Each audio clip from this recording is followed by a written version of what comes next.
receber, você que tem vontade de tomar posse da bênção, aquilo que Deus tem para falar, através da tua palavra. E a palavra do Senhor, ela revela, né? E a revelação da palavra do Senhor, ela vem por intermédio do seu servo, como canal de bênção, né? É uma pena que muitos não puderam estar aqui hoje, mas você que está, seja abençoado, em nome de Jesus. Vamos aproveitar o tempo? O tempo para nós hoje tem um valor muito grande, né?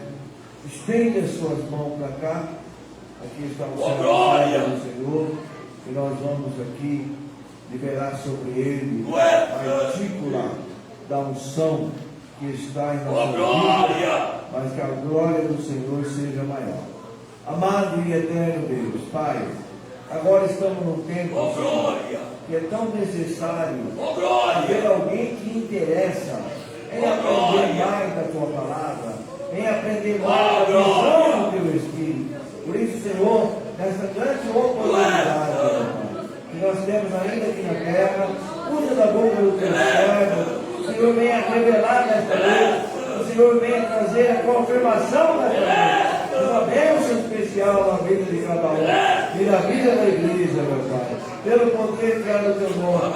Seja agora, Senhor, a vida de quem está, que possam receber, ser abençoado. Alguém por uma live pode estar assistindo em casa, e o Senhor poderá o alcançar, para a glória do teu nome, eu te peço, assim seja. Em nome de Jesus. Aplaude o nome do Senhor.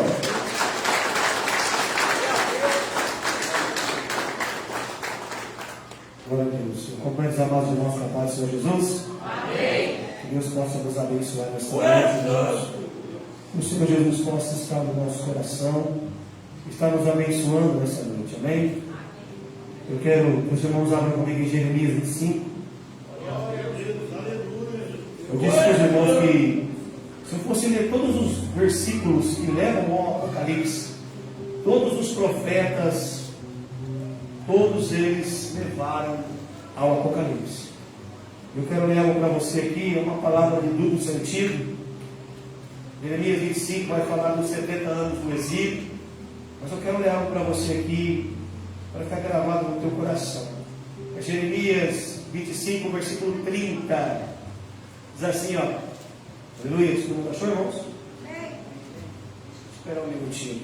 Tu és santo, Deus. Deus é poderoso.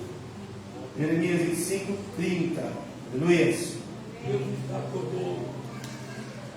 Oh, glória! Diz assim, ó.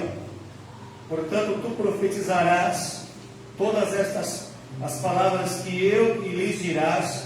O Senhor lá do alto rugirá, Ele fará ouvir a sua voz, desde a morada da sua santidade, e fortemente rugirá contra a sua terra. Ele gritará como os que pisam as uvas, gritará contra todos os moradores da terra. Chegará o estrondo até a extremidade da terra. Olha bem, pois o Senhor tem contenda com as nações. Ele entrará em juízo com toda a carne. Os ímpios entregará, ele os entregará à espada. Assim diz o Senhor dos exércitos: olhai a calamidade, sai de nação para nação, grande tormenta se levantará até os confins da terra. Naquele dia, os mortos pelo Senhor, estarão desde uma extremidade da terra até a outra. Não serão pranteados, não serão recolhidos, nem em sepulcros, mas serão como esterco sobre a face da terra. Uivai, pastores, e clamai, revolvei vós na cinza, domos do rebanho, pois já se cumpriram os vossos dias, para seres mortos e eu vos quebrantarei, e vós então caireis como jarros preciosos. Não haverá refúgio para os pastores, nem salvamento para os donos do rebanho. Houve grito dos pastores e os uivos dos donos do rebanho, pois o Senhor destruiu o pasto deles. As suas malhadas pacíficas serão desarraigadas, por causa do furor da ira do Senhor. Como o leão deixará ele o covil, a sua terra será assolada, olha, por causa da espada do opressor e o seu furor, olha, o furor da ira do Senhor. Jeremias traz uma palavra aqui de duplo sentido, porque o capítulo 25 de Jeremias, pode sentar, irmãos? O capítulo 25 de Jeremias vai falar do dia do castigo, do dia que eles vão para o exílio, vão para a Babilônia, que eles vão ser capturados, e tudo será destruído, e o Senhor diz para eles não resistirem e irem para o exílio. Como é difícil, às vezes Deus manda você deixar, tem coisas que estão te fazendo mal, tem coisas que estão te incomodando, Deus fala, deixa aí, ó. Até agora isso só te causou dano, só te causou prejuízo, e eu não contenta, então deixa isso aí, ó, e continua. O Senhor diz para ele, ó, deixa, segue a Babilônia, não guerrei com eles, porque eu vos entreguei na mão deles. Mas por quê? Porque quebraram o mandamento do Senhor. Quando eles receberam a terra prometida, a terra da promessa, Deus disse para eles, olha, 7 anos vocês lavrem a terra, vocês podem comer e beber dela com abundância, mas deixai a terra descansar por 1 ano. Nos últimos 2 anos, olha, guardem dinheiro, vendam a lavoura, vendam tudo e guardem, mas não plantem nada, larguem a terra descansar. E eles desobedeceram ao Senhor. Por 700 anos comeram e beberam da terra. Eu não sei quem trabalha na usina aqui, fora o Bruno Gondinei, mas na usina tem um tempo, né? Acho que é 7 anos depois de ter a terra descansar. O pastor também já trabalhou. Veja que isso veio do começo do mundo. E eles quebram o mandamento do Senhor e não permitem que a terra descanse.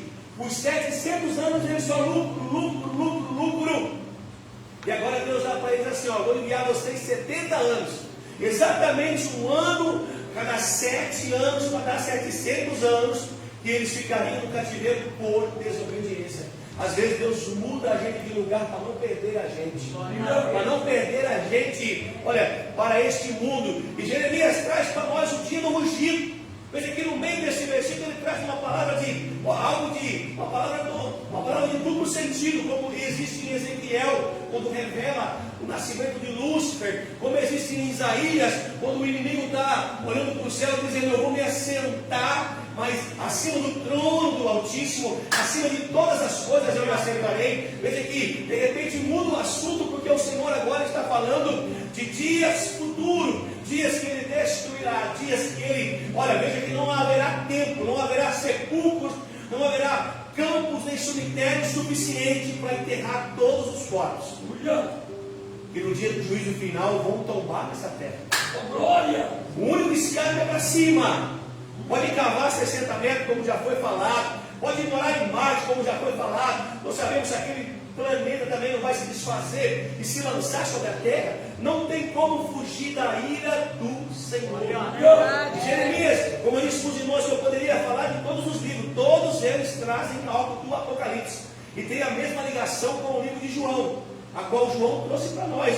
Olha, se você for, ó, se o irmão conseguir colocar Jeremias 46:10 para mim aqui, aleluia. Jeremias 46:10, se você quiser achar aí.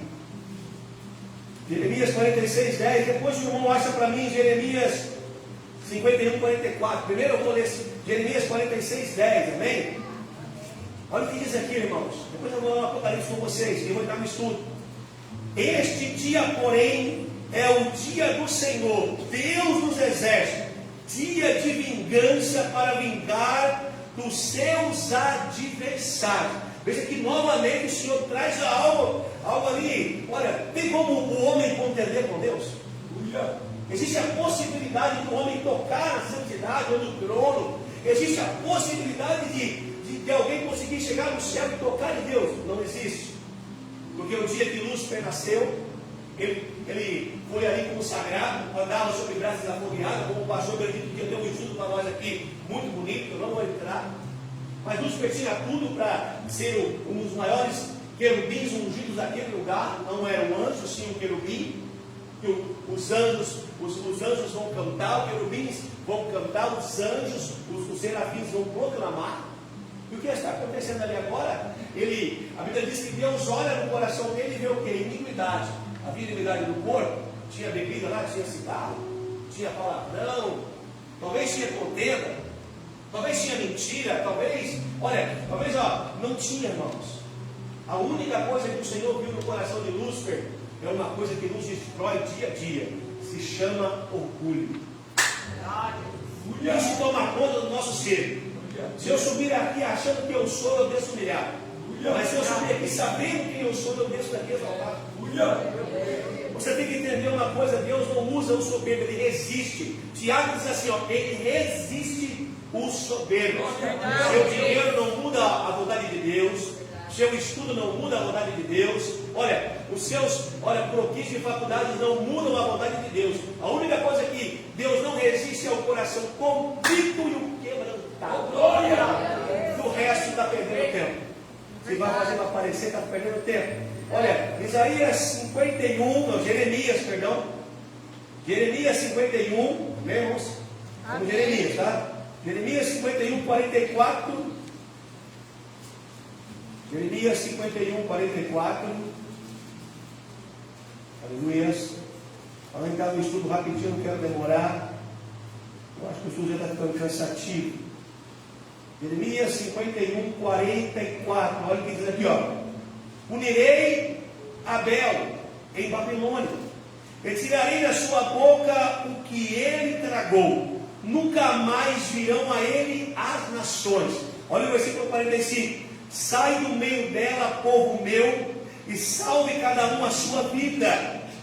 Por causa do ardor da sua ira. Isaías, agora eu quero que o irmão coloque para mim Apocalipse 18, 4 aí. Só para confirmar o versículo. Enquanto isso eu vou dizer algo sobre Jeremias. 51, 44. Punirei Abel em Babilônia, e tirarei da sua boca o que ele tragou. Nunca mais virão a ele as nações. Irmãos, no tempo dos apóstolos, 400 anos, a igreja foi fiel. 400 anos a igreja lutou contra diversas batalhas. Se você olhar agora o Apocalipse capítulo 18, do versículo 4, você vai ver que é o mesmo do 45 aqui. Jeremias 51, 45 e Apocalipse 18, 4 é o mesmo versículo. Sai do meio dela. O que está acontecendo aqui agora? O Senhor está profetizando algo que já está acontecendo há muito tempo. 400 anos a igreja foi fiel. Não havia imagens, não havia nada. 400 anos se passaram e um rei ali decide, um imperador decide agora tomar o cristianismo como religião universal. E ele levanta papa, ele levanta bispo. Claro que a igreja tinha suas guerras já pessoais, tinha perseguição. E agora ele levanta para essa igreja vários, e alguém decide que os homens deveriam ser santos. E para dizer para os irmãos, foi um bispo que foi criança nos pés de Paulo, cresceu, e ele, se eu não me engano, é Jerônimo, o nome dele. E ele permite uma palavra, ele lança um dos seus pergaminhos e diz assim: eu sei que o homem lá em cima, os homens lá em cima, eles velam por nós. E essa palavra, porque era discípulo direto de Paulo como criança, e foi bispo da igreja católica. A palavra católica quer dizer Igreja Universal de Todos os Santos. Não pense que é uma palavra diferente, não. Quem deu esse nome à Igreja Católica, eu creio que foram os apóstolos lá atrás. Igreja Universal dos Santos dos Últimos Dias. A palavra católicos é uma palavra grega. E o Senhor está falando aqui sobre Babilônia. E todos os reinos começaram a ir para lá. O imperador de Roma agora domina tudo. Ele proclama que os homens, e os papas começam a proclamar que os homens serão santos. E a igreja começa a sua perseguição a tudo que aquele que não acredita em Deus agora morre. Nações são invadidas para que os homens morressem. E é a famosa idade das trevas. O Espírito Santo é oprimido. Não havia Espírito Santo nesse tempo mais. Ele começa a se refugiar, porque em toda a existência da palavra de Deus, Jesus nunca foi o príncipe da guerra. Ele sempre foi o príncipe da paz. Onde Jesus está, tem que ter paz. Verdade. Olha. Se não tiver paz, não tem Jesus. Olha. Ele nunca foi o príncipe da guerra. O Senhor dos exércitos, sim. Ele é o Senhor da guerra. Mas Deus, quando envia Jesus para cuidar de nós, Ele o transforma em príncipe da paz. Veja que muda tudo. É um novo testamento, é um novo mandamento, é um novo povo, é uma nova existência. E o Senhor aqui está proclamando o fim da Babilônia. Você vai chegar num lugar de estudo comigo muito gostoso. Zacarias capítulo 14. Zacarias 14, versículo de número 1 primeiro. Zacarias 14, aleluia. Todo mundo aí, irmãos? Glória a Deus. Zacarias 14, vamos para o estudo dos últimos dias. Zacarias 14, eu vou ler na minha também. Versículo 1 vai dizer assim, ó. Vem o dia do Senhor, no qual o meu irmão pode colocando, meu irmão. Para quem não conseguir achar, o irmão vai colocando, me ajudando aí, tá? Depois é o versículo 5, 6 e 7, tá bom? E Zacarias. Zacarias capítulo 14, versículo 1 primeiro. Diz assim, ó. Vem o dia do Senhor, no qual os teus bens serão repartidos no meio de ti. É um alerta. O dia do Senhor virá. Eu não sei se você ama muito o seu carro, ama muito sua casa, ama muito sua Netflix, mas você vai ter que desapegar disso e começar a se apegar no Senhor. Amém. Porque tudo que é teu será repartido. Tudo que é teu será repartido. Isso aqui a Bíblia está dizendo, irmãos. Por quê? Por que será repartido? A Bíblia fala de 7 anos, 3 anos e meio de paz, muita paz, e 3 anos e meio, aonde Deus derrama os seus 7. São 7 trombetas, são primeiro 7 selos, 7 trombetas e 7 cálices. Veja que são todos eles depois dos 3 anos de paz. Por que haverá 3 anos e meio de paz? Imagina que hoje no Brasil somos 70 milhões de evangélicos. Eu não vou chutar o número mundial, mas eu creio que passamos aí de 1 bilhão. 1 bilhão de pessoas a retirar desse mundo. Somos mais de 1 trilhão no mundo, é claro. Mas 1 bilhão de crentes são retirados. Sobrará casa, sobrará serviço, sobrará o seu dinheiro no banco. Você não vai levar nada disso. A gente trabalha tanto, como o próprio Isaías vai dizer, não é lícito que nós gastamos o dinheiro naquilo que não é pão. Você que vive de regime, infelizmente eu te digo que, olha, sim, faça o regime para manter seu corpo, mas se o seu corpo for somente o seu culto pessoal, se você só tem tempo para cultuar o seu corpo, você está perdendo tempo na terra.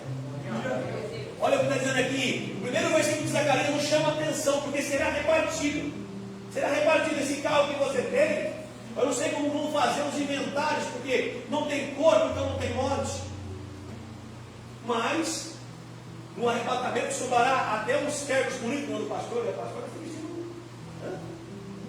Chega para cá e olha, rapaz. Vai sobrar uns ternos bonitos. Eu não cabe ninguém, então eu não quero ficar. Os meus cabem alguém, cabe também gordinho aí, ó. Fica à vontade. Tá? Então tudo será repartido. A Bíblia vem nos chamando a atenção, irmãos, para nós prestarmos atenção no que o Senhor está dizendo.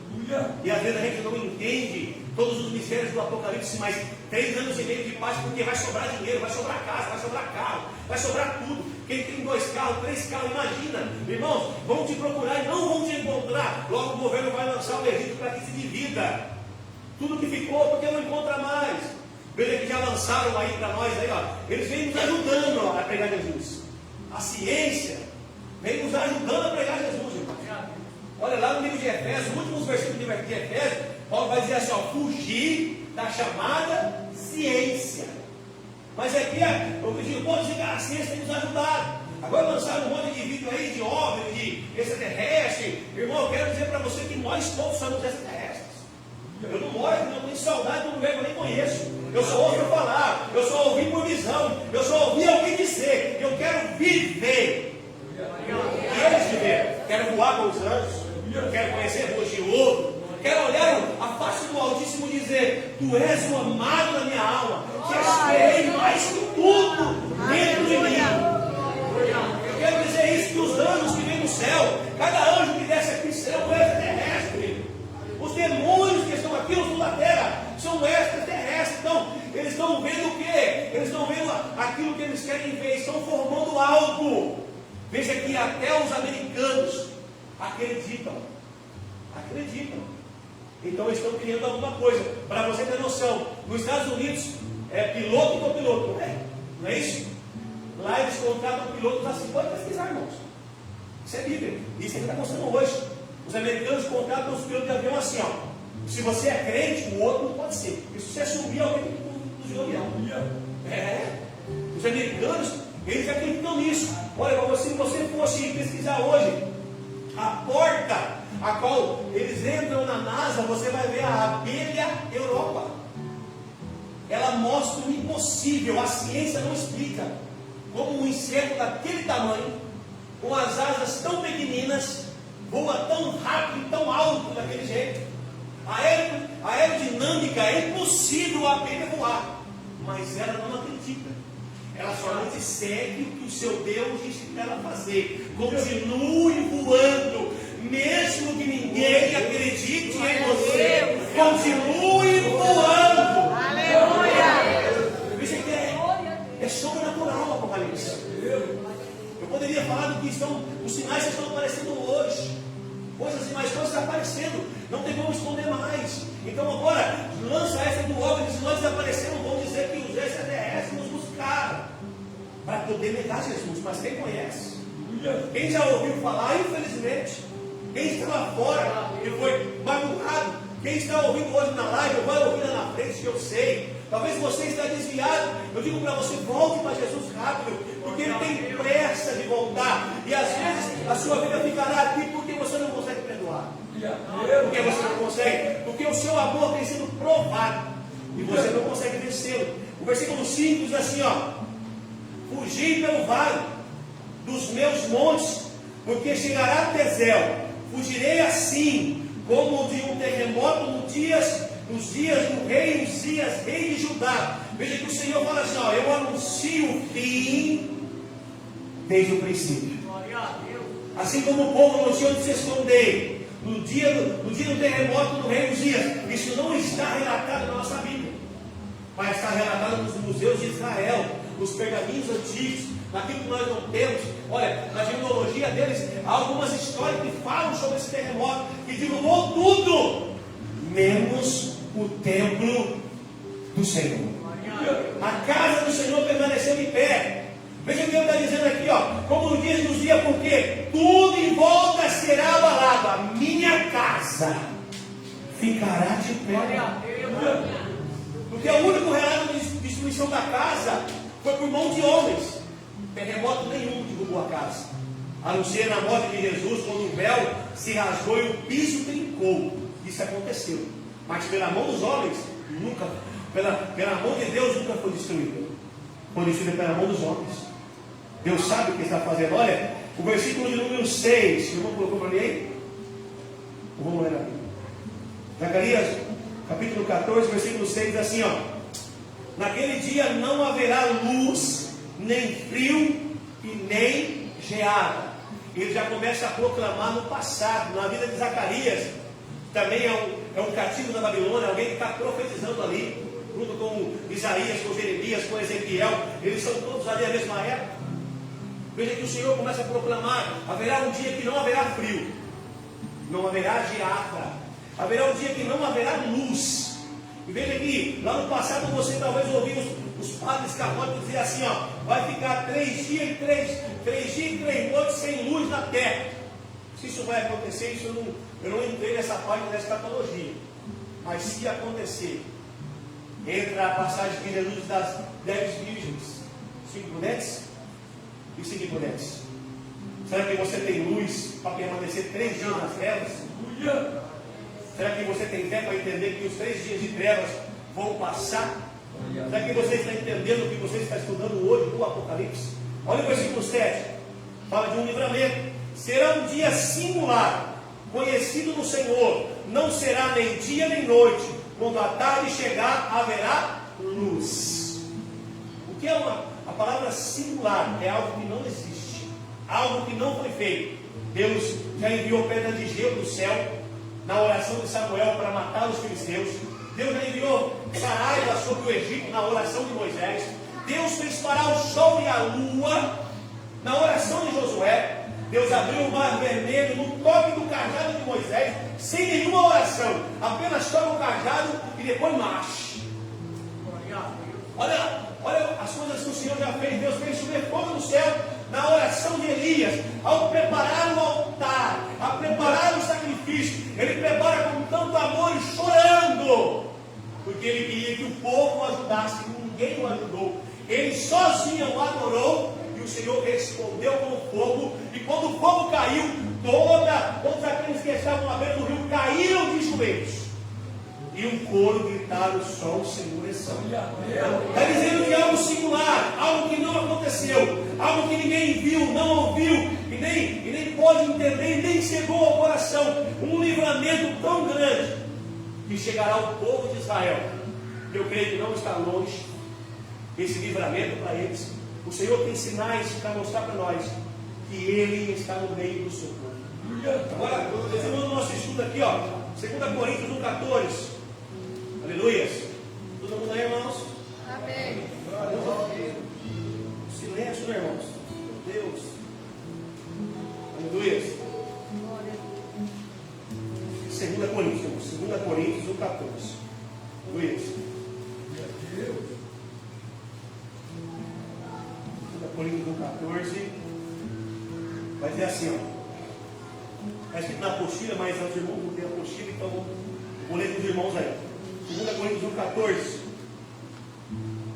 vai dizer assim, como também já em parte reconheces em nós que somos a vossa glória, como igualmente vos sereis a nossa no dia do Senhor. Olha, vou ler de novo. Como também já em parte reconhecestes em nós que somos a vossa glória, como igualmente vos sereis a nossa no dia do Senhor. O que o apóstolo Paulo está dizendo para nós? Olha, como reconhecesse em parte em nós. Em parte. Porque o próprio Paulo vai dizer assim, presta atenção, irmãos. O Paulo vai dizer assim: o bem que eu quero fazer, eu não consigo. Não é isso? O próprio Paulo, o apóstolo Paulo, vai dizer para mim e para você: o bem que eu quero fazer, eu não consigo. Mas o mal que eu não quero, quando eu vejo, eu já. Jesus.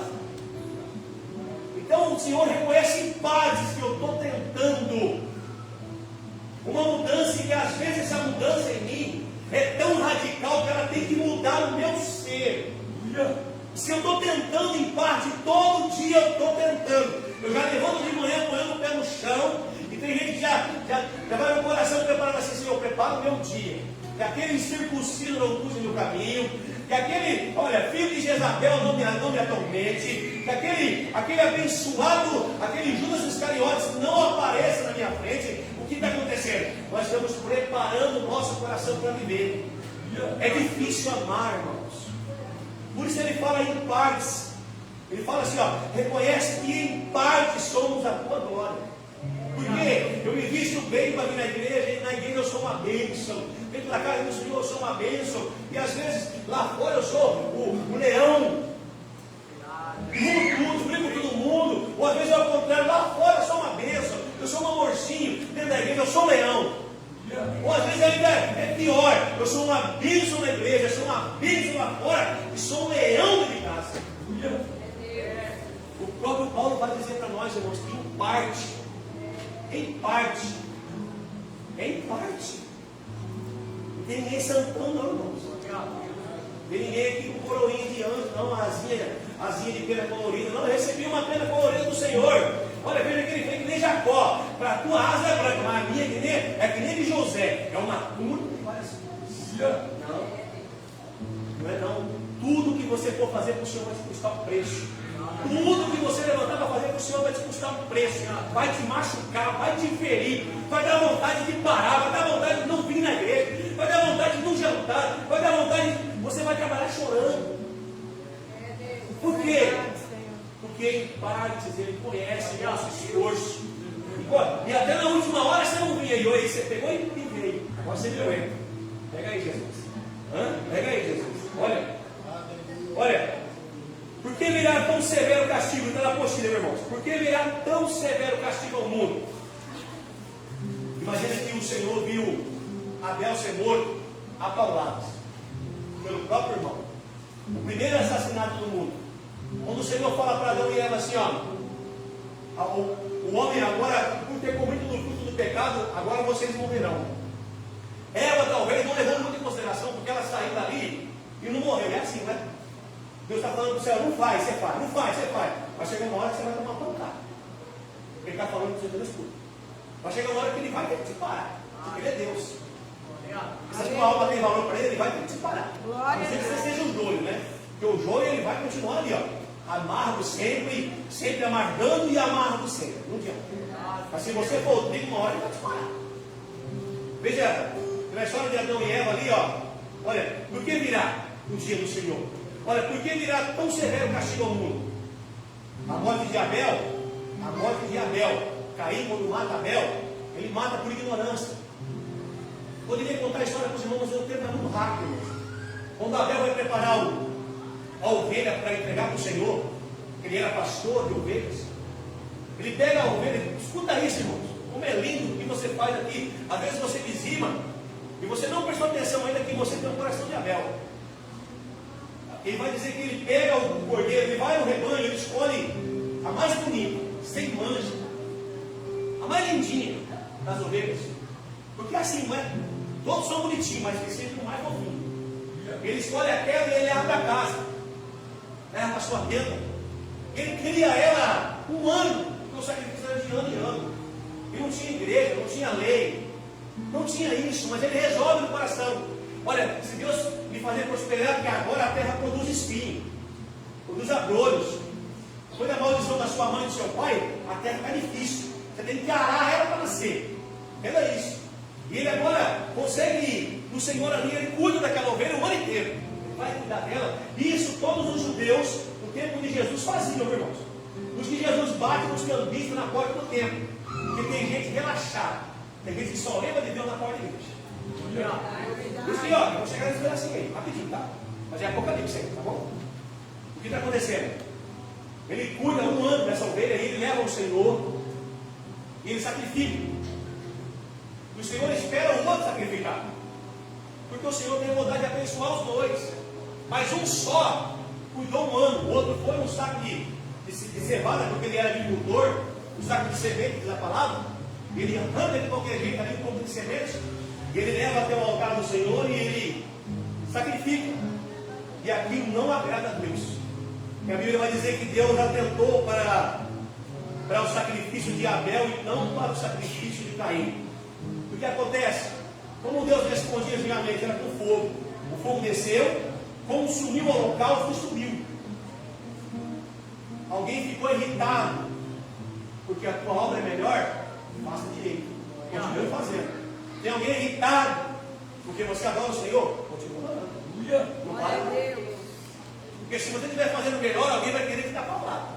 Vai querer te parar. É assim que funciona. Você pensa que ser pregador é fácil? Eu estou pregando aqui, alguém está julgando a minha palavra. É isso mesmo, vou lá mesmo para ver. Será que é isso mesmo? Eu vou lá. Então há um julgamento no meio de nós mesmos. Por isso que o próprio Paulo vai dizer que em paz. E o que está acontecendo agora? Quando Jesus veio no tempo dele, os cambistas estão lá vendendo pombo, vendendo ovelhas, vendendo bezerros, vendendo tudo. Porque o povo não preparava mais nada. O povo queria comprar tudo pronto. Não é assim? Não é assim? Jesus olha e fala, não, a casa do meu pai não será corrida de ladrões. Ela é casa de oração. E Jesus espanta os cambistas de bate deles. Por quê? Porque muitas das vezes a gente quer tudo pronto. A gente quer ir para o céu e acha que está pronto, não está. É preciso um coração adorador, um coração verdadeiro. O Apocalipse traz para nós, olha, que vamos dividir nossas coisas, e nós estamos amando as coisas, o que está acontecendo conosco hoje, e temos perdido a visão. E a única palavra que nos traz a salvação é a que Jesus nos trouxe: eu sou o caminho, eu sou a verdade, e eu sou a vida. Não existe outro caminho, meu irmão. viraram tão grande tormenta, porque começaram a matar gente inocente, que a partir dali não pararam mais de matar. E todo esse sangue que clamou, o Senhor subiu a ele. Por isso ele virá e ele cobrará desde Abel, o santo, até o seu filho Jesus, e a todos que estão morrendo hoje na África, todos que estão morrendo hoje na Índia, todos que estão morrendo, olha, na China. Irmãos, a perseguição contra a palavra é grande. É só o Brasil que se tornou o celeiro da palavra do Senhor. Olha, o segundo ponto aqui do nosso tópico, não sei se eu vou conseguir entrar. Primeiro, Deus usará nossas vidas como exemplo. Pensa em exemplo? Pensa em exemplo? Está se vestindo direito. Quando alguém te pergunta, está no meio das rodinhas na hora do almoço, né? Sabe que, sem querer, eu encontrei com o Rogério, né? Que trabalha com o Mateus.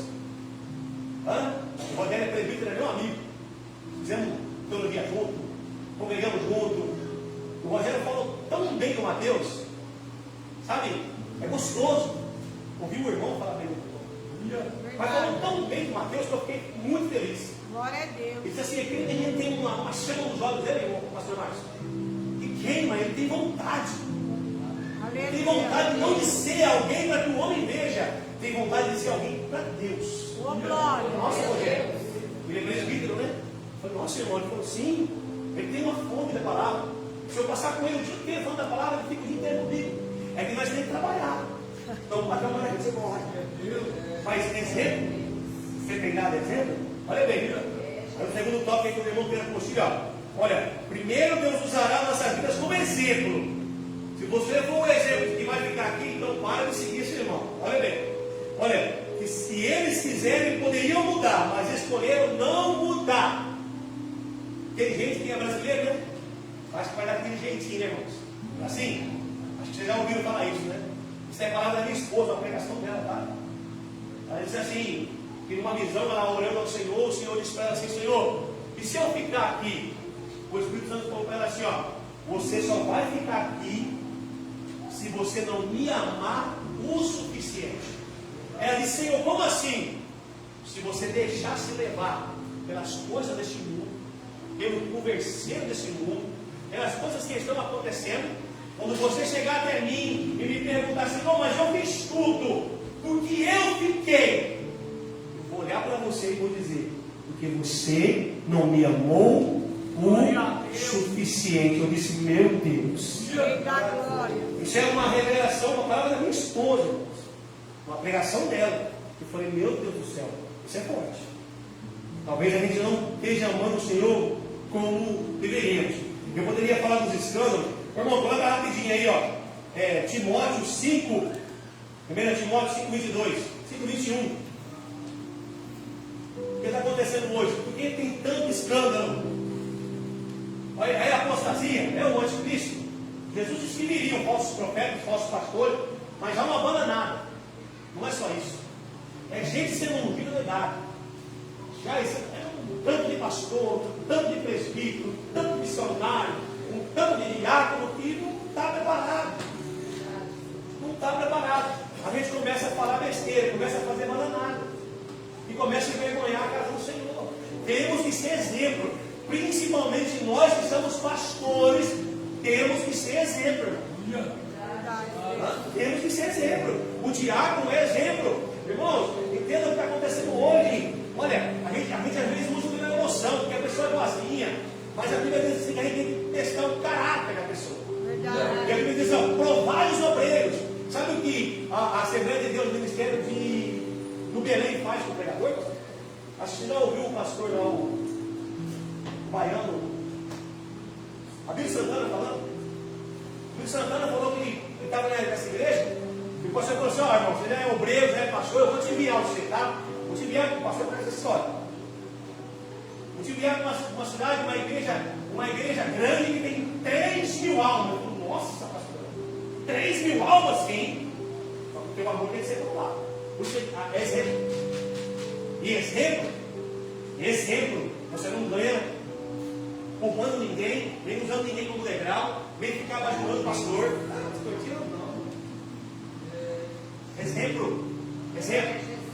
Ele falou que ele chegou lá, ele olhou, tinha a igreja era uma área, tinha 3 membros, né? 3 membros. Nenhum sabia ler. Ele falou, meu Deus. E ele ficou lá 90 dias. E ele começou até falar, bom, já que não mandou para cá, eu vou trabalhar. E ele começou a trabalhar e ele falou assim, o irmão falou assim, ó, a igreja ganhou um terreno. Lá na Bahia é baratinho, né, irmão? Agora é mais. É baratinho, né? Ganhou um terreno, ganhou um tijolo também. Aí ele falou assim, nossa, essa aqui é a igreja que o meu pastor para ele falou que eu tinha. Mas de irmão desse tamanho, um terrenão grande, um monte de tijolo, eu não tenho igreja ainda. Ele que essas 3 almas começam a orar para um, orar para o outro. E lá tinha macumbeiro, tinha feiticeiro, tinha católico, tinha de qualquer coisa. Ele começa a pregar, e ele consegue ganhar 30 almas. E ele consegue um culto. Aí o pastor presidente liga para ele e fala para ele, e aí, amigo, como é que você está? O pastor mentiu para mim. O obreiro tem que ser provado. É ser ungido, jogando óleo, não. Tem gente puro óleo, parecendo queijo, mas não vira nada. Aquele queijinho óleo. É gente lixo de óleo. Mas, longe do Espírito Santo, longe da palavra, fazendo bananada, pregando bananada, falando bananada, pelo amor de Deus. Vamos estudar, gente. Ele escuta e fala assim, pastor, para que estudar? Para que fazer teologia? Aí sobe no público e fala besteira. Vai estudar, pelo amor de Deus, vai estudar. O teu pastor aqui é médium. O cara fez um médium, teologia. Você não sobe aqui e prega besteira, mas quem prega? Ele é mais que eu não tenho questão. Irmão, é sério. É sério. Aí o pastor liga para ele, você mentiu para mim, pastor, você falou que tinha 3 mil almas aí, que a igreja era grande, era gigante. Aí o pastor falou, como que eu menti para você? Quantos habitantes tem na cidade? Ele falou, 3 mil, tá aí, ganha isso tudo. Não tem um terreno de Jolã e tá aí, constrói a igreja. Tem que ser aprovado. Tem gente querendo tudo fácil. É fácil pegar um grupo quando começou. É fácil pegar as crianças quando começou. É fácil ser diácono quando já começou. Vamos trabalhar com o Senhor. Olha, então tua vida será usada como exemplo. Aquele reis aqui, irmãos, nessa igreja não tem, tá? Só na igreja do irmão lá que tem. Aqui não tem. Todo mundo aqui é exemplo, né? É exemplinho, né, irmão? Tudo sorrisinho, né? Olha, tudo bonitinho, né? Dá um sorrisinho para mim, irmão. Aleluia. Oh, Jesus. Para ver o dentro dos irmãos só assim, né? Ele trabalhava na igreja empurrado com o irmão, o Senhor. Irmão, sorria, o Senhor te ama. Misericórdia. Eu vou ensinar vocês de um jeito diferente. Eu já percebi que eu estou batendo muito, eu começo a pregar, começo a voar e você senta no Espírito, eu quero que vocês aprendam. Se eu começar a pregar aqui, me perdoa. Ó, diz assim, ó. O terceiro tópico. Segundo dia virá por todos os profetas de Abel, olha, os irmãos e os apóstolos, sacerdotes, missionários e pastores que foram torturados, queimados, enforcados, apedrejados, espancados até a morte, olha, e foram jogados às feras. Vou falar algo para os irmãos, que é chocante. Existe um local histórico na Itália, na cidade de Torinto, pesquisa, chamado Corredor de Fogo. João foi lançado primeiro num tacho de óleo feito pelo Diocleciano. O imperador joga João lá no tacho. João sai dando glória a Deus, é jogado em Patmos. Mas ele não queria parar de matar. Ele fez um corredor para chegar até no tacho. Porque ficar subindo crente por crente naquele estaleiro que ele fez era muito pesado. E o corredor tinha várias brechas assim, ó, onde saía língua de fogo. A pessoa estava andando, o fogo vinha, queimava ela ali, e ela ainda ia cair no tacho quente.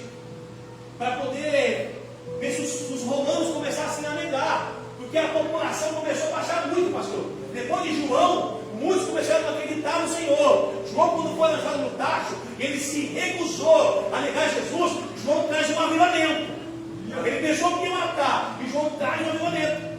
E lá em Corinto, os crentes agora iam ser jogados no tacho. Ele preparou o tacho. Está todo mundo esperando lá que eles pulassem no tacho. O que acontece agora? Olha, antes de João, todo mundo tinha medo. Depois de João, a briga era para ver quem chegava primeiro. A briga era para ver quem chegava primeiro. Deus poderia fazer todos aqueles da África que morreram.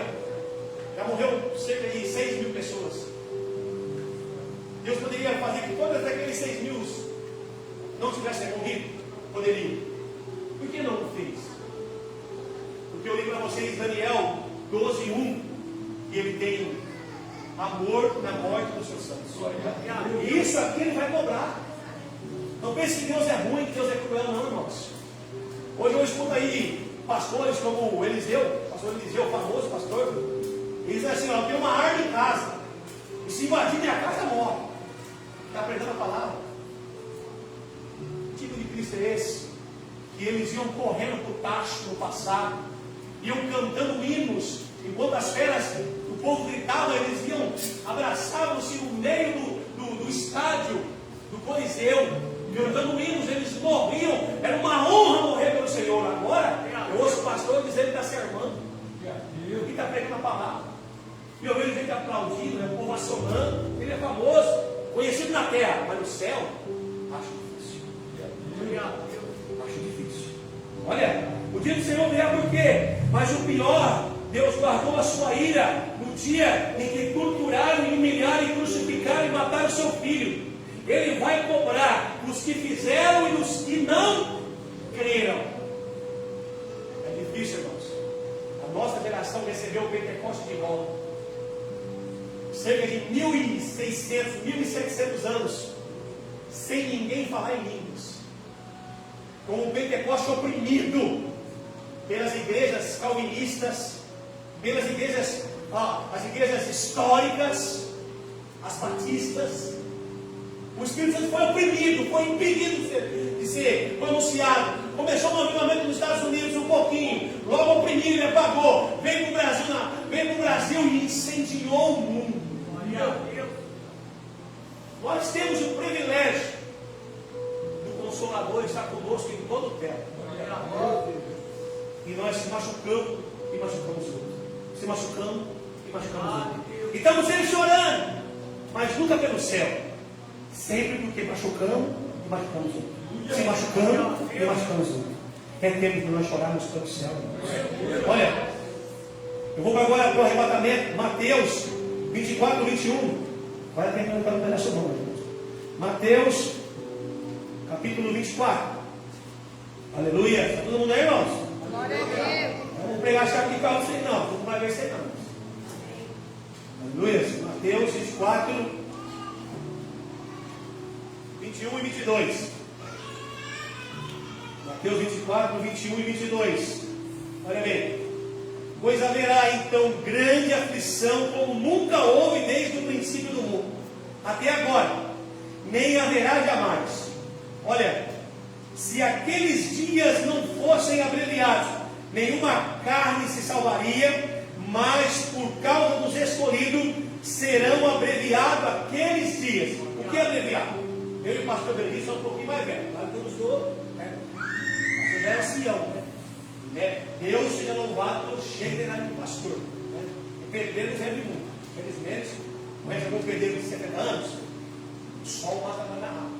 Eu gostaria de receber para que Deus me dê força para viver até 70 anos. Porque os dias foram abreviados. O pastor não pode lembrar que o sol, começava o sol, a gente começava o dia demorava. Você ia dormir, nossa, você levantava de madrugada 3, 4 vezes, a noite não acabava. Parece que agora até a China encontrou o relógio do tempo. Aí existe uma pesquisa do Jornal Nacional, irmãos, e dos Estados Unidos, da CBN, CBC lá, que fala do relógio do Apocalipse. Os dias são menores e as noites também. Então foi abreviado por quê? Não dá tempo de você continuar no pecado. Deus abreviou por quê? Se você pecar hoje, olha, de tardezinha você já está se arrependendo, você vai dormir e amanhã você não peca mais. Por isso Jesus abreviou, porque senão nenhuma carne se salvaria. Os dias estão tão pequenininhos, irmãos. Eu lembro de uma vez na escola que eu saía para trabalhar, eu entrava na chácara para trabalhar às 6 horas da manhã, eu trabalhava como me fadigava, entrava no meio-dia, saía no serviço todo sujo, isso eu tinha 12 anos. Entrava no microfone para fazer a quarta e a quinta série, e estava tudo sujo, e demorava, eu dormia na graça, acordava, eu precisava falava. O caderno, hoje o caderno de uma criança, olha, eles praticamente enchem 10 cadernos no ano, antes tinha 20. Nossa aluna estava ganha entrando escrever, porque a hora não passava. E elas tinham menores, têm sido abreviados. Então, que os seus sonhos façam parte dos sonhos de Deus, irmãos. Olha, Tessalonicenses, capítulo 5, versículo 1 e 2. Tessalonicenses, capítulo 5. Aleluia. Eu vou ler na apostila. Legal, não vou licença não.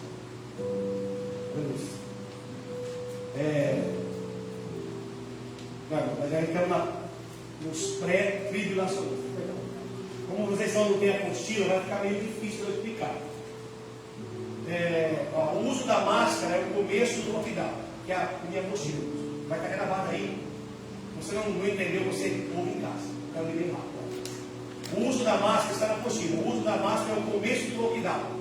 Fizeram um treinamento nós, para ver se fechavam nós em casa, para ver se parava os cultos. Sabe o que aconteceu? Parou as igrejas. Não tinha louvor. Muitos não estavam orando mais. Tinha gente tremendo com pânico. Mas não veio me visitar não.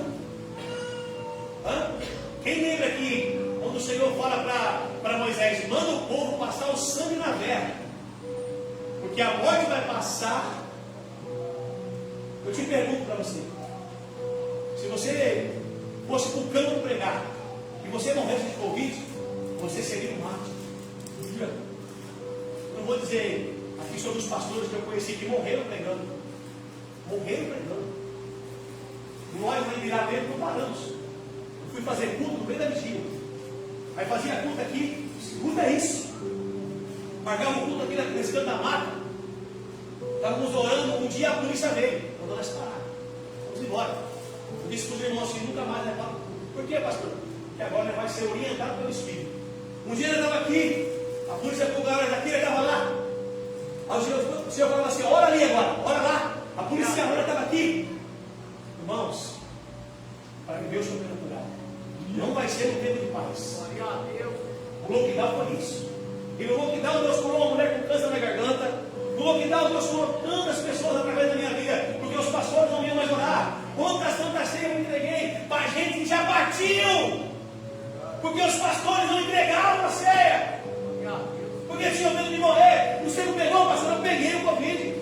Eu não andava daquilo na pasta. E eu sabia que se eu morresse fora de casa, fazendo a obra, eu entraria direto. Eu dizia para o Senhor: a minha família precisa de mim. O médico falou assim: ele tem 55% do pulmão comprometido. Aqui no histórico dele hospitalar, ele é asmático. Eu disse: não tem mais asma. O Senhor me curou. Ele disse: aqui diz que você é. Eu disse: mas lá no céu diz que eu não sou. E acabou. Eu vou te encaminhar para o hospital de base. Eu disse: eu não vou. Você vai. Eu falei: não vou. Morreu, escolha, eu quero morrer. Eu não fui. O lockdown foi um teste. Põeram máscara em nós, fizeram o que fizeram conosco. Fecharam as igrejas.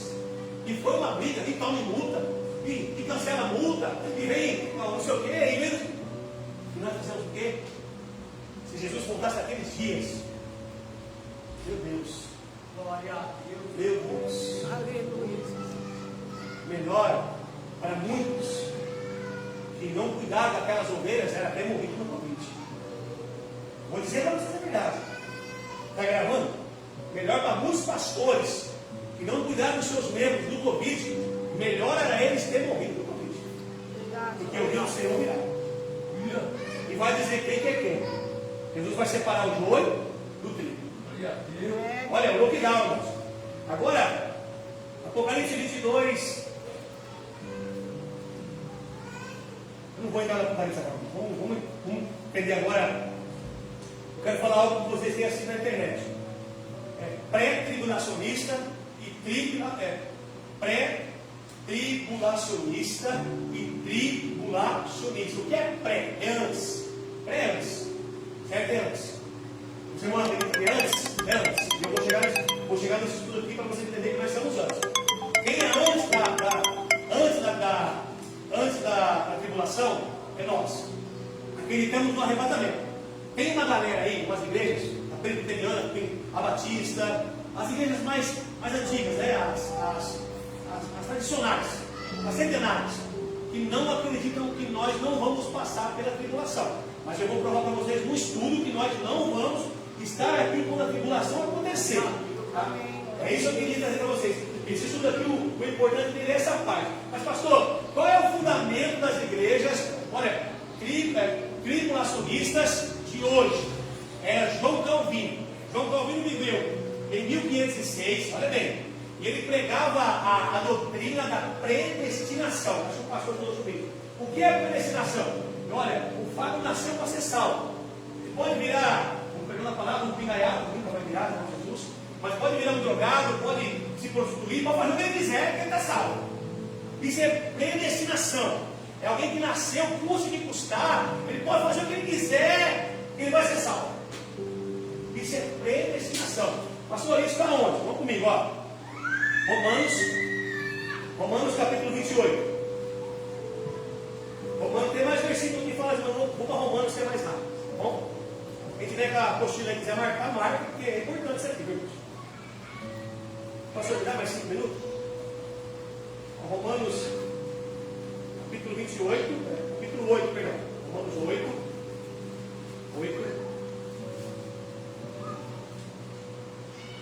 Romanos 8, capítulo 28, olha bem. Sabemos que todas as coisas cooperam para o bem daqueles que amam a Deus. Olha bem.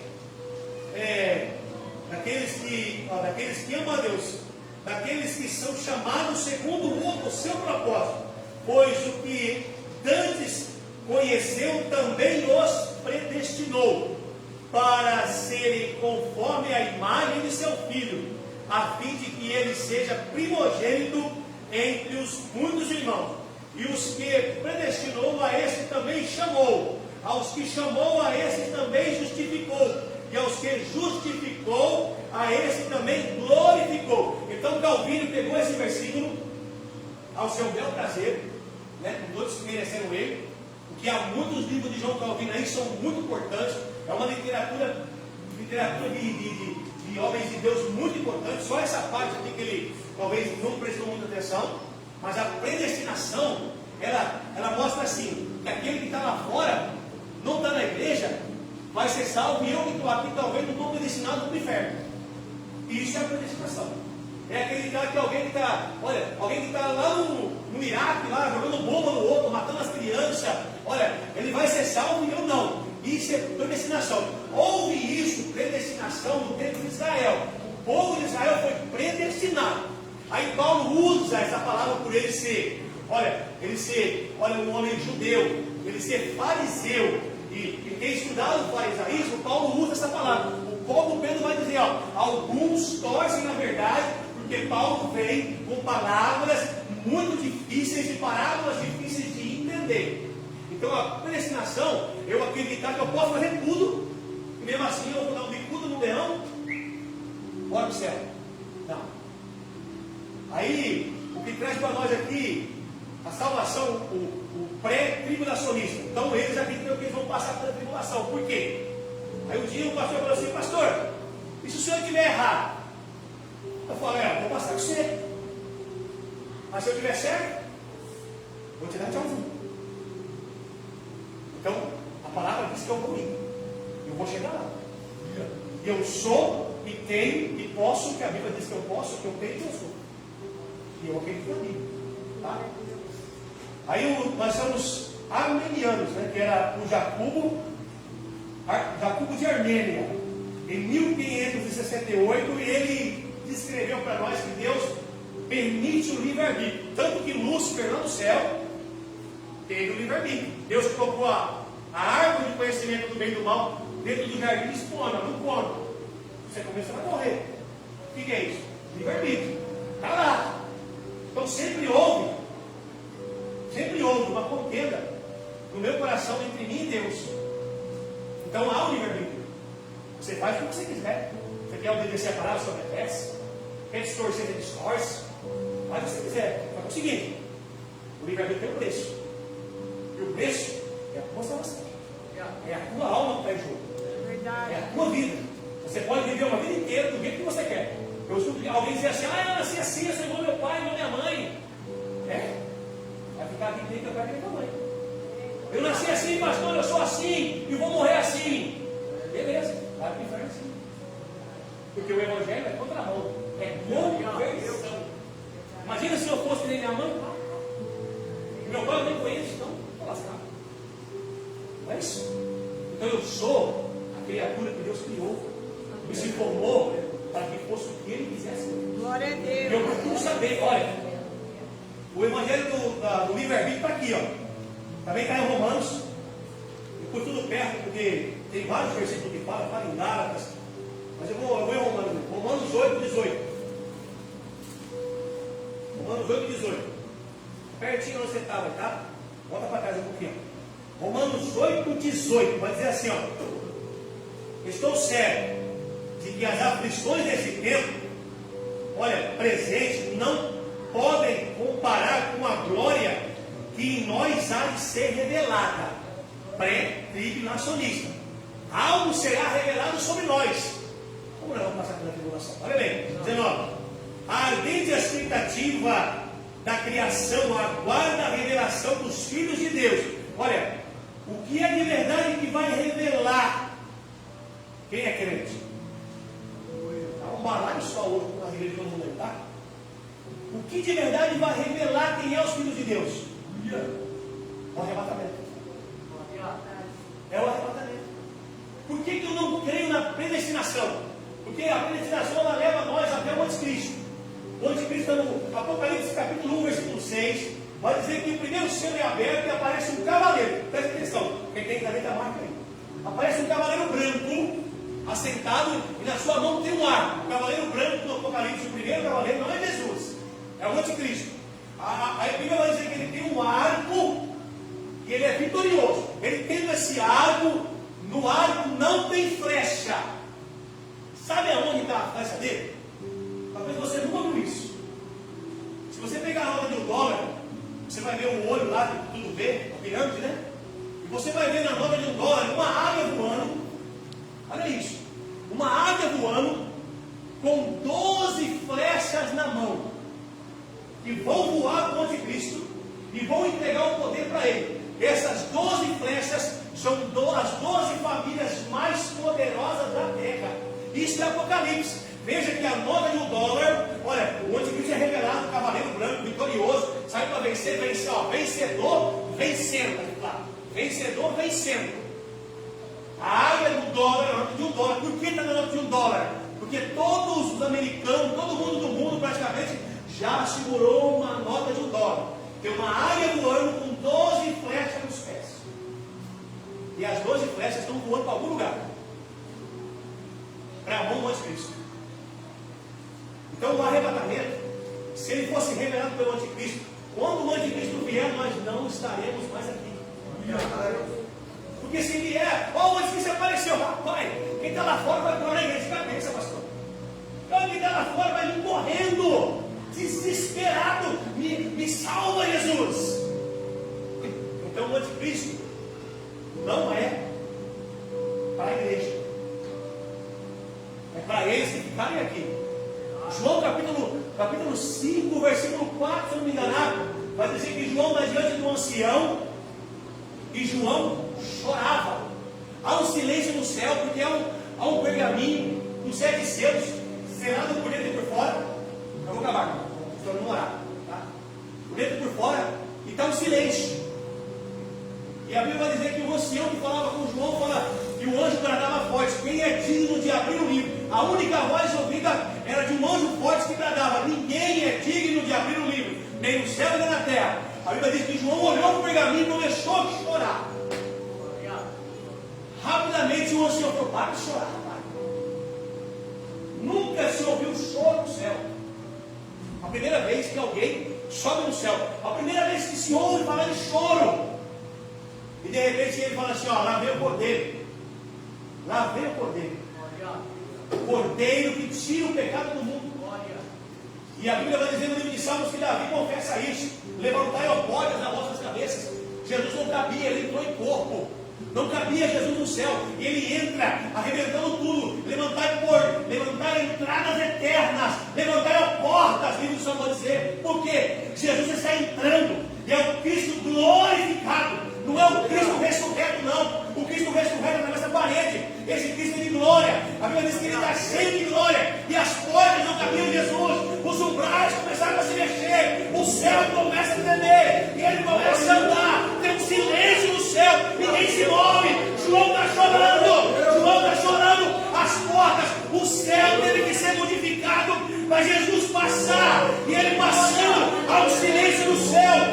assim, o ancião diz assim: eis aí o cordeiro. Eis aí o cordeiro de Deus que tira o pecado do mundo. E João explorou. E ele tomou o pergaminho, ele não pegou, ele tomou o pergaminho da mão do loiro forte. A mão lá, Glória a Deus. Jesus não cabia. Não cabia.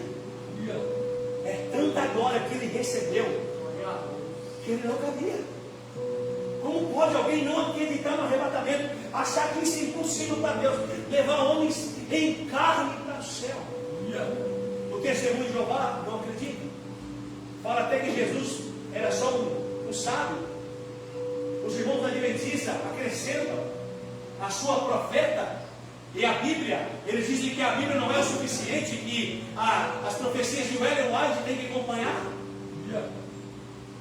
Por isso são uma seita, não são uma religião. Por isso não são aceitos no meio de nós, porque não professam somente a Bíblia, não professam somente a Torá, somente o Novo e o Velho Testamento, proferam Ellen White.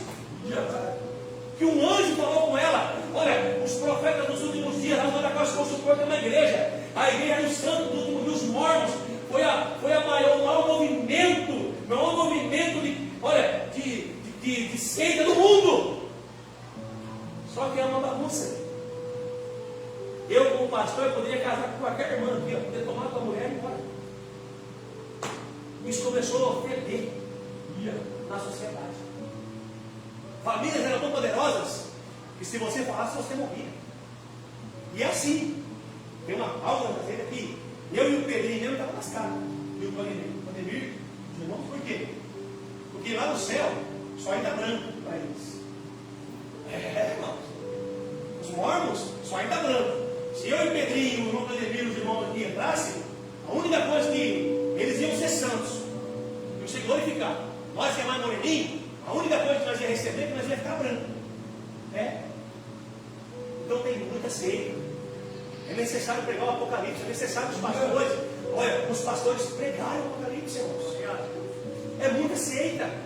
Cada um fala de um jeito, mas olha, nós que somos armenianos, acreditamos, olha, na volta de Jesus 18, ó, Romanos 18, estou terminando, pastor, perdão. Versículo 30 diz assim, ó. Romanos 8. Romanos 18. 18.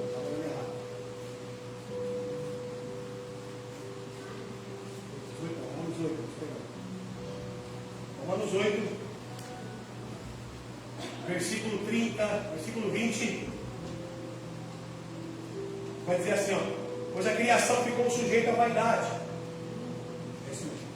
Pois a criação ficou sujeita à vaidade, não por sua vontade, mas por causa daquele que a sujeitou. Olha, na esperança de que também a própria criação será liberta do cativeiro. Olha, da corrupção para a liberdade, da glória do Filho de Deus.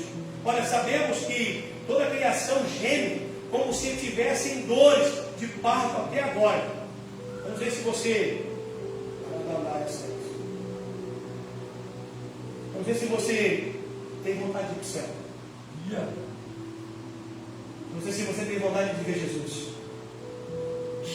Mas às vezes eu faço uma oração, eu digo assim: Senhor, felizes e bem-aventurados são os anjos que entram e saem e te veem. Vem o Senhor na beleza da sua santidade.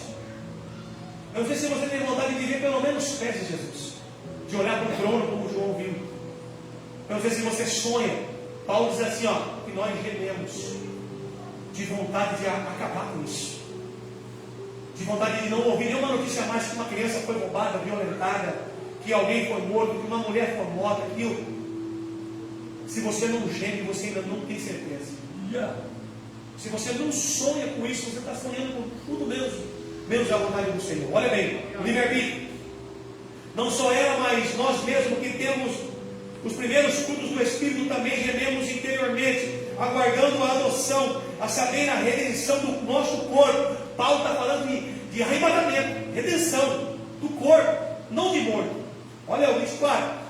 Pois nessa esperança somos salvos, mas a esperança que se vê não é a que se espera. Quem espera por algo que já tem, eu ainda não tenho. Se tivesse alguma passagem para mim ir lá no céu, só olhar o trono, e custasse tudo que eu tenho, eu garanto que eu e minha esposa, meus filhos, venderíamos tudo e iríamos só para ver. Porque deve ser lindo o que João viu. Olha o versículo 25. Se porém esperamos o que não vemos, como esperança o aguardamos. Da mesma maneira, o Espírito nos ajuda em nossas fraquezas. Não sabemos o que havemos de pedir como convém, mas o mesmo Espírito intercede por nós, com gemidos inexprimíveis. E aquele que examina os corações sabe qual a intenção do Espírito, porque segundo a vontade de Deus é que intercede pelos santos. O 19 diz assim, a ardente expectativa da criação aguarda a revelação dos filhos de Deus. A ardente expectativa da criação aguarda a revelação dos filhos de Deus. Eu quero parar por aqui, irmãos. Então nós não cremos na predestinação de João Calvino. Não cremos. Olha, na volta de Jesus, que já voltou para os adventistas, para os católicos, para alguns católicos, depois viram que o estudo estava errado. Não cremos como os testemunhos de Jeová acreditam que Jesus foi só uma passagem, foi só um anjo de Deus que veio para cá e foi embora. Não, nós cremos no que a Bíblia diz, que Ele é o Filho de Deus, que Ele tirou o pecado do mundo. E eu creio em João 8, quando Ele vai dizer assim, eu vou vos preparar morada. E onde eu for, eu vos levarei para mim. Não é comigo, não é para mim, ele diz. Porque a casa do meu pai há muitas moradas. Eu aqui agradeço a minha oportunidade, mas já está terminando.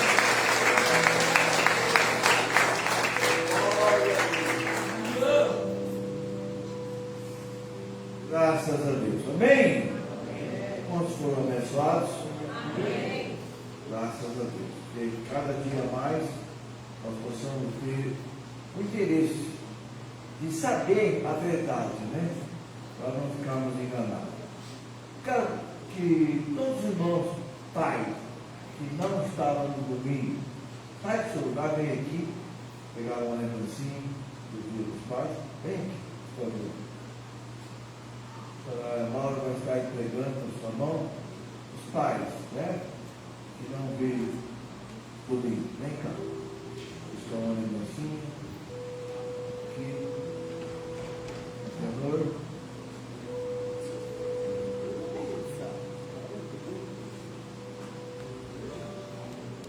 Vem mais alguém? Né? Vamos orar por eles? Pega a sua mão. Pai, a graça e a unção do teu Espírito, Senhor. Aqui estão os teus servos, na qualidade de Pai. O seu dia não é uma data apenas que nós guardamos por ser aquele dia, mas é o valor da criação dos seus filhos, o valor da criação da sua família, o valor, Senhor, que ainda é necessário daqui para frente. Muitas lutas virão, muitos problemas surgirão. E aquele que é um pai permanecerá sendo pai. Pai sempre será pai. Mas existem várias qualidades de pai. Por isso aqui, ó Pai, abençoamos os teus filhos, a graça e o poder do teu nome, assim seja. Amém. Amém. Aplauda o Senhor.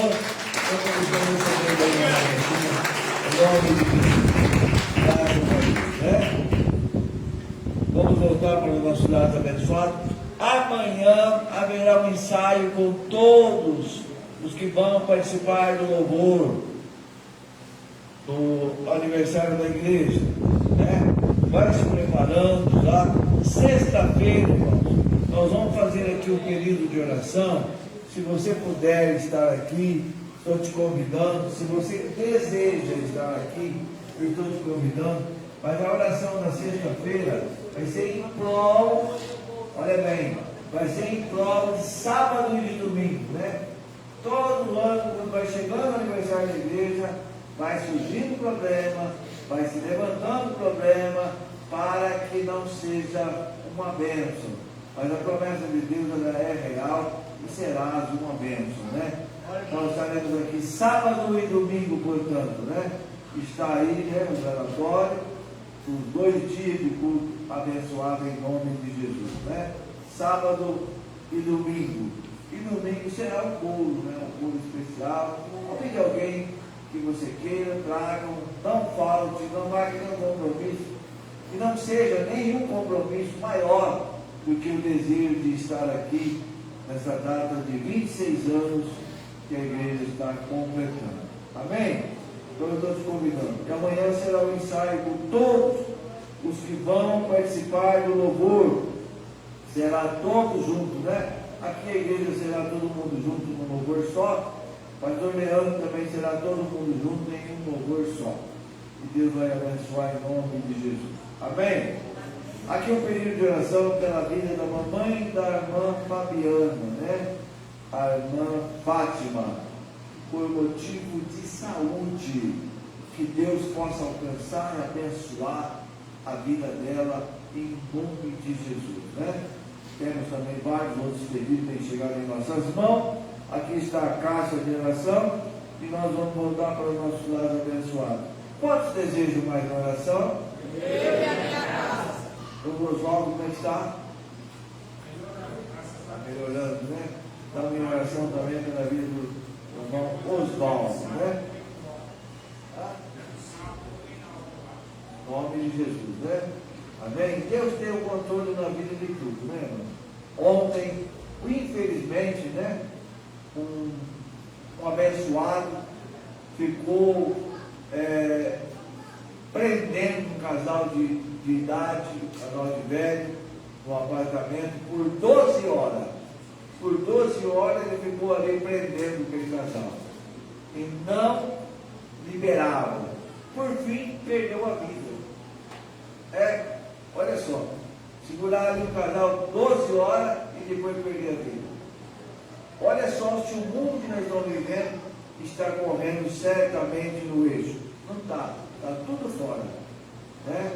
Então aqui está o pedido de oração pela vida da irmã Fátima, em nome do Senhor Jesus, e todos os pedidos que saíram da sua boca, eu e a minha casa. Oremos. Amado e eterno Deus, querido Pai, toda honra, toda glória e todo louvor pertence somente ao Senhor. Pai, rogamos a Ti agora, rogamos a Ti, ó Pai, por aquele que está num sítio, numa fazenda, numa chácara, por aquele que está lá no campo, por aquele que está trabalhando, por aquele que está viajando, por aquele que está em casa. Alguém pode estar acamado no hospital, alguém pode estar lá internado no hospital, alguém pode estar numa casa de abrigo, num asilo, alguém pode estar no cárcere de uma cadeia, de uma penitenciária, de uma cadeia pública ou um presídio de segurança máxima. Alguém pode estar perto ou longe. Pelo poder que há no Teu nome, Senhor, aqui está um pedido nessa carta de oração, saiu da boca do Teu Filho, eu e a minha casa. Aqui está a Tua serva, Senhor, a irmã Fátima, aonde ela está agora, Senhor, toca com as Tuas mãos santas, dou-lhe gentilmente, tudo quando ela precisar, para a medicina da terra, para a sua saúde, que o Senhor esteja com as Tuas mãos estendidas em primeiro lugar. É o que eu te peço na autoridade do nome de Jesus, pela vida de cada um. Leva-nos em paz, leva-nos em segurança, dá-nos, Senhor, a certeza de que está conosco e vai nos abençoar de volta para os nossos lares. Para a glória do Teu santo nome, eu venho te pedir, vai conosco e nos abençoe e nos guarda. Dá-nos o livramento do perigo e do mal, do acidente, de uma bala perdida, da mentira e do engano. Em nome do Senhor Jesus, teremos uma noite tranquila, abençoada, de descanso. E a graça e o poder que há no Teu nome esteja presente na vida de cada um, não só hoje, mas para todo sempre. Assim seja, em nome de Jesus. Que a graça de nosso Senhor e Salvador Jesus Cristo, o amor do nosso Deus e Pai, a comunhão consoladora do Espírito Santo, a tua vida, no teu lar, no teu coração, a tua família e aqui neste lugar, não só hoje, mas para todo sempre. Ficamos todos juntos?